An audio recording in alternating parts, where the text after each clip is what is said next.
Hello అందరికీ. ఇవాళ high protein dosa ఎలా చేయాలో చూద్దాము. యూజువల్గా పిల్లలు బాదం పప్పు, ఇట్లా పుచ్చగింజలు, పంకిన్ సీడ్స్ ఇట్లాంటివన్నీ తినరు కదా. సో అలాంటప్పుడు మనం ఇట్లా చేసి పెడితే ఈజీగా కన్జ్యూమ్ చేస్తారు.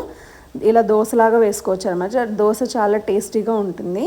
పెసలు, రాగులు, ఈ pumpkin seeds, water melon seeds ఇవన్నీ నైట్ అంటే ఒక రెండు స్పూన్స్ యాడ్ చేసుకొని 1 స్మాల్ గ్లాస్ పెసలు, రాగులు ఇవి వేసేసుకొని ముందు రోజు సోక్ చేసి పెట్టుకున్నాం అనుకోండి. కొంచెం బ్రౌన్ రైస్ నెక్స్ట్ డేకి మంచిగా సోక్ అయిపోతాయి.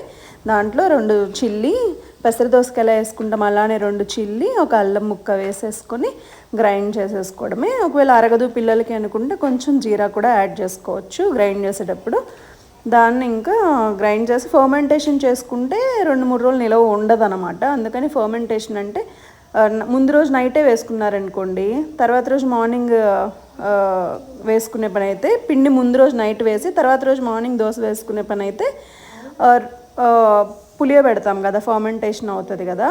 అలా చేస్తే 2-3 రోజులు నిలవ ఉండదు. సో అందుకని మార్నింగ్ ఫ్రెష్గా వేసేసుకున్నాం అనుకోండి, టేస్ట్ బాగుంటుంది. 2-3 రోజులు నిలవ ఉంటుంది కూడా ఫ్రిడ్జ్లో పెట్టుకుంటే. సో దాన్ని మామూలుగా దోశ ఎలా వేసుకుంటాం అలా వేసేసుకోవటమే. చాలా క్రిస్పీగా వస్తుంది. ఇందులో పిల్లలకి కావాలంటే చక్కెర వేసి పెట్టచ్చు, లేదా పీనట్ బటర్ వేసి పెట్టచ్చు, చట్నీ వేసి పెట్టచ్చు, అల్లం చట్నీ, టమాటా చట్నీ, పల్లీ చట్నీ, ఏదైనా సరే ఈజీగా పిల్లలు ఒక్క దోశ తిన్నా చాలు, చాలా ప్రోటీన్ వెళ్ళిపోద్ది అనమాట ఆ దోశలో నుంచి. సో పిల్లలకి చాలా ఇష్టంగా ఉంటుంది, మనకు కూడా మంచి ప్రోటీన్ పెట్టామే పిల్లలకి అన్న సాటిస్ఫాక్షన్ ఉంటుంది. సో ఇలా ట్రై చేసి చూడండి, చాలా టేస్ట్ బాగుంటుంది.